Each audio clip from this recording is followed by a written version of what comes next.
बिस्मिल्लाहिर्रहमानिर्रहीम। अस्सलाम वालेकुम। मैं हूं असद और आप देख रहे हैं असद इलेक्ट्रिकल।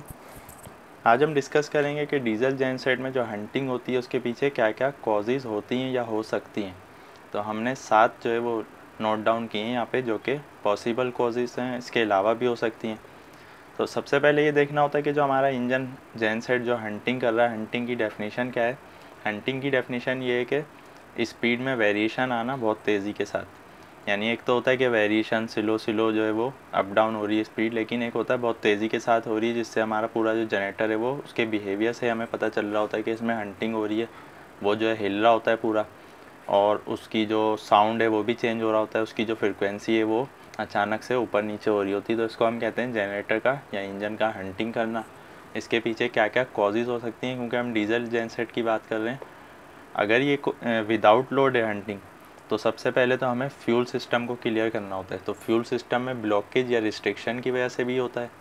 फ्यूल पंप में प्रॉब्लम, उसका गवर्नर या स्पीड कंट्रोलर या ईसीएम जो भी है, जो भी फ्यूल सिस्टम को कंट्रोल कर रही हैं चीज़ें, चाहे वो इंजेक्टर हो, एक्चुएटर हो, इसके अलावा कोई चीज़ हो, सबसे पहले हमें इनको क्लियर करना होता है कि ये सही परफॉर्मेंस दे रहे हैं या नहीं।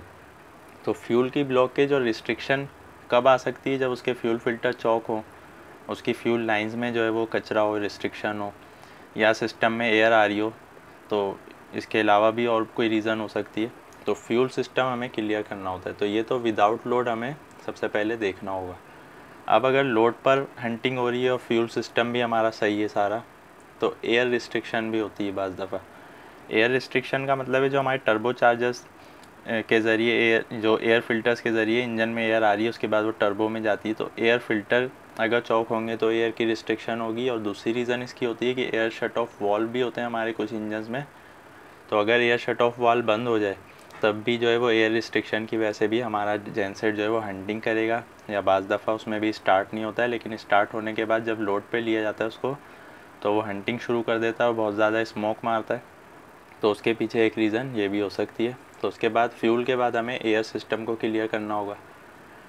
अब अगर लोड पर फिर भी हंटिंग है, तो हमें देखना होगा कि टाइप ऑफ लोड क्या है जो जनरेटर पे चल रहा है। कहीं वो मोटर्स तो नहीं है, मोटर का लोड ऐसा तो नहीं जो ऑन ऑफ हो रहा है बार बार। जैसा कि हम जानते हैं कि मोटर हमारी जो स्टार्टिंग के वक्त बहुत ज़्यादा एम्पेयर लेती है, तो जब भी मोटर बार बार स्टार्ट स्टॉप होगी तो जनरेटर पर जो लोड है वो एबनॉर्मल होगा, और उसका जो बिहेवियर है वो भी उसके साथ साथ एबनॉर्मल होगा। इसी तरह अगर कोई और टाइप का लोड है मगर उसमें वेरिएशन है, तो लोड की वेरिएशन की वजह से लाजमी बात है कि इंजन में यानी जनरेटर में हंटिंग होगी। सेवियरली इम्बैलेंस लोड, इसका मतलब ये होता है कि बहुत ही ज़्यादा इम्बैलेंस लोड हो जाना। एक तो होता है कि limit with in the limit हो, एक होता है कि एक फेज़ पर हमने फुल लोड डाला हुआ है, एक फेज़ पर ज़ीरो है। तो इसको हम कहते हैं बहुत ज़्यादा इम्बैलेंस लोड होना। इसकी वजह से भी हमारा जनरेटर जो है वो हंटिंग करेगा। अच्छा, पुरानी टाइप की मोटर्स हों और वो विदाउट सॉफ्ट स्टार्टर या वीएफडी के स्टार्ट हो रही हों, तो उसकी वजह से भी हो सकता है, ये भी एक कॉज हो सकती है।